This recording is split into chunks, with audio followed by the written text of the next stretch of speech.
Each night, in a Judean village, in a villa, the table of a rich man is crammed with delicacies.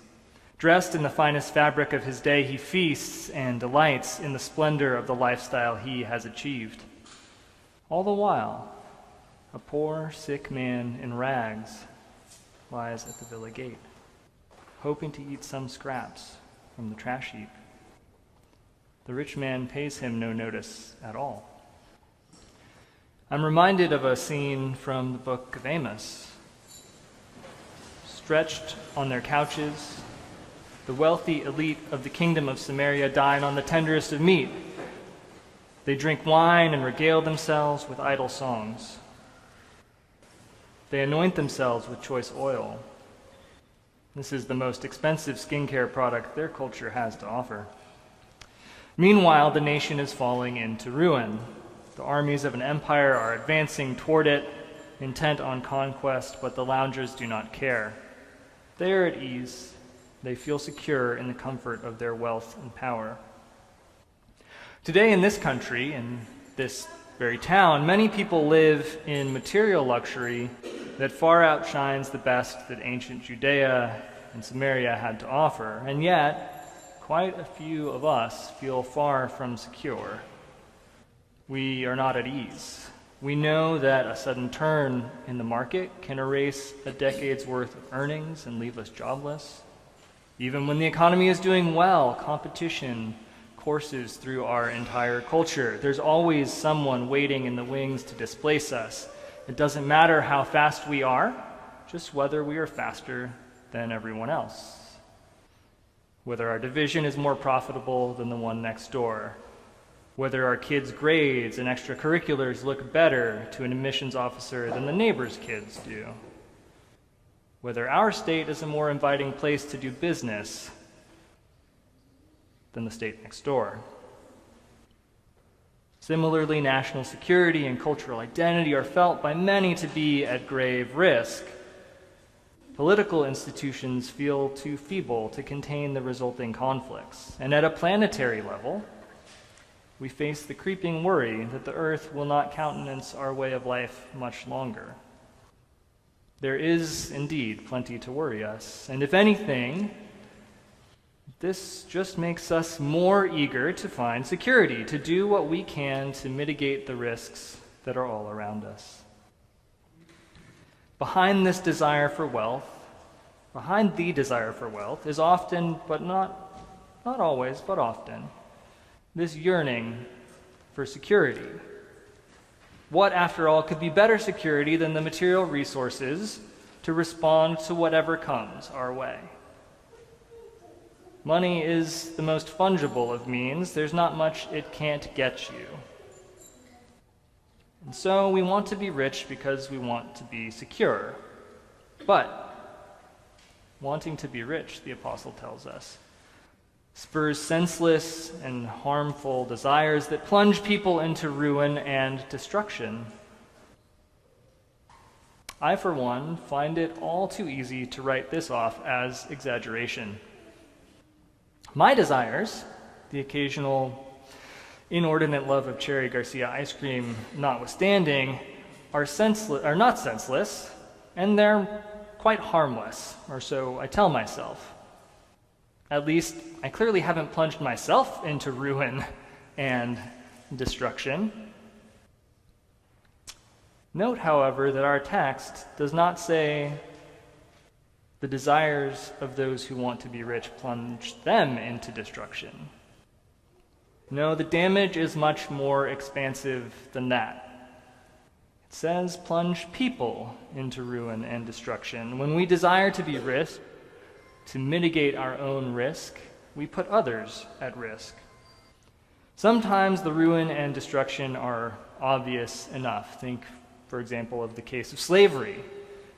The black abolitionist David Walker wrote of white Americans in 1830, "They have and do continue to punish us for nothing else, that is, to no other end, but for enriching them and their country."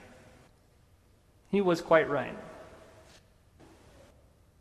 Other times, the ruin and destruction are much subtler.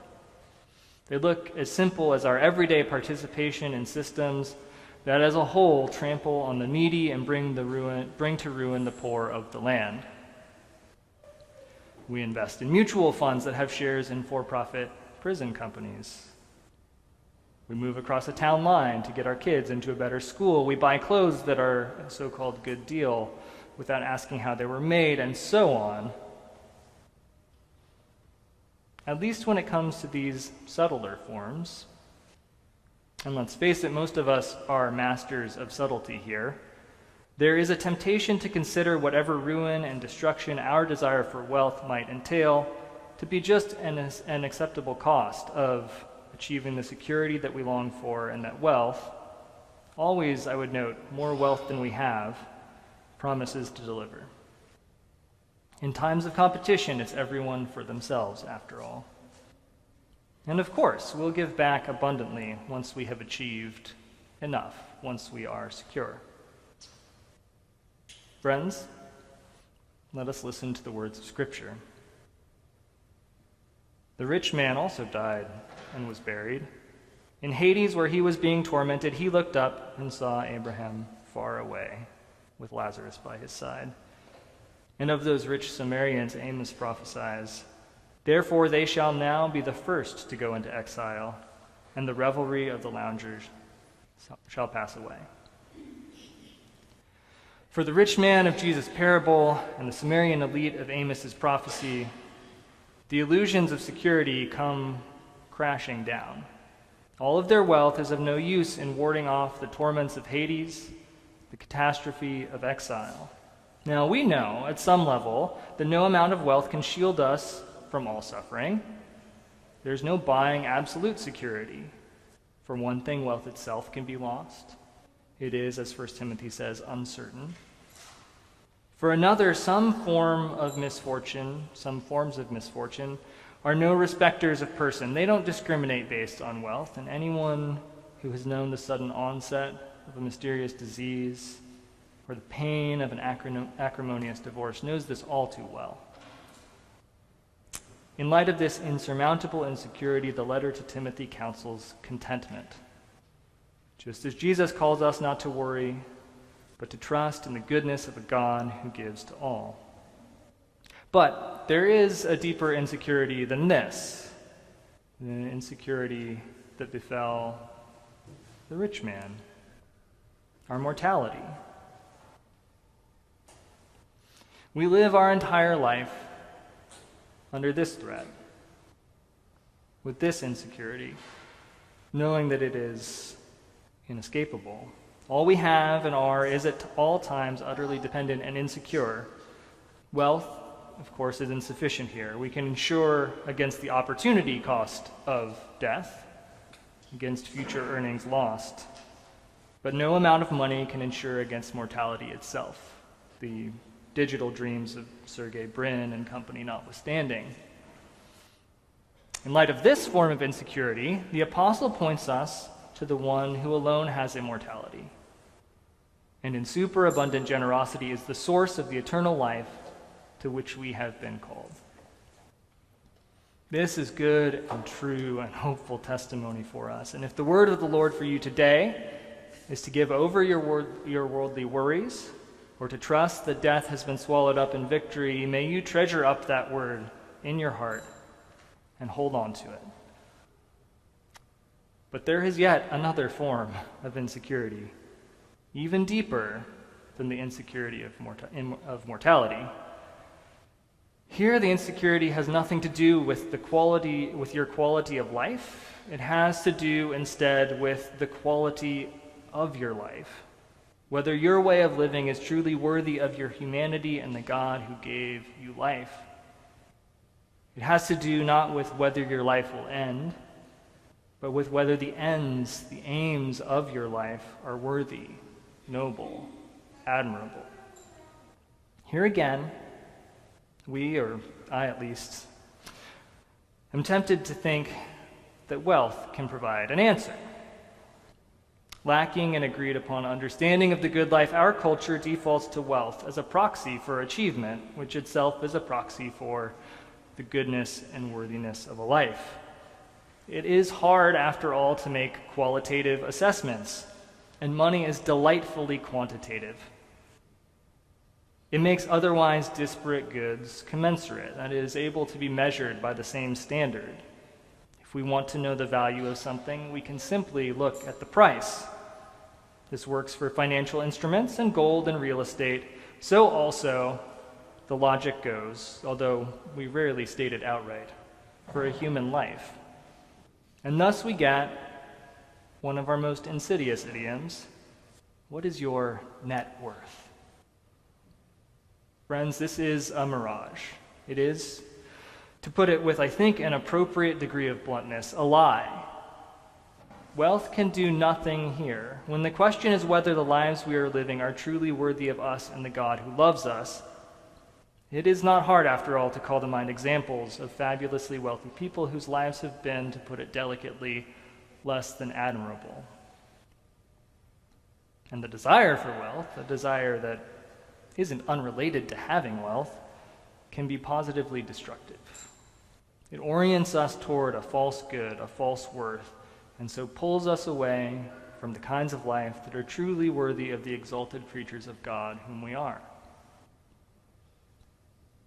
All of us, therefore, are called to shun the desire for wealth, to pursue righteousness, godliness, faith, love, endurance, and gentleness, as the apostle puts it. This is the shape of life that is truly worthy.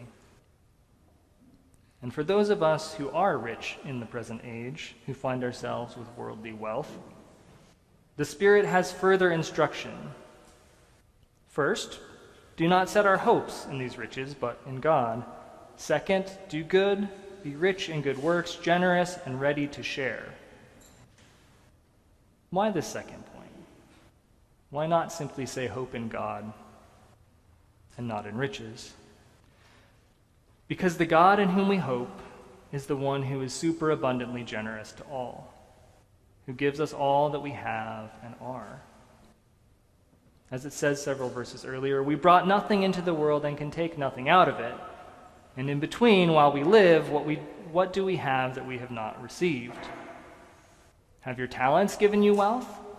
Where did your talents come from? Did you create them yourself? Perhaps you worked hard for what you have. Where did you get your diligence? Where did your work ethic come from? It is God who gives life to all things and richly provides us with everything for enjoyment. This is true of our money just as of everything else. St. John Chrysostom compares us to officials in the imperial treasury, who must distribute money as ordered, not at their whim. The rich person is a kind of steward of the money which is owed for distribution to the poor. Their own goods are not their own, but belong to their fellow servants, he says. The basis for this is the fact that our money is the Lord's, however we may have gathered it, because God is the giver of all that is good. And so the only safe place to store one's wealth is with the poor. The safe barns, Chrysostom says, are not walls, but the stomachs of the poor. Let us use our goods sparingly as belonging to others, so that, he said,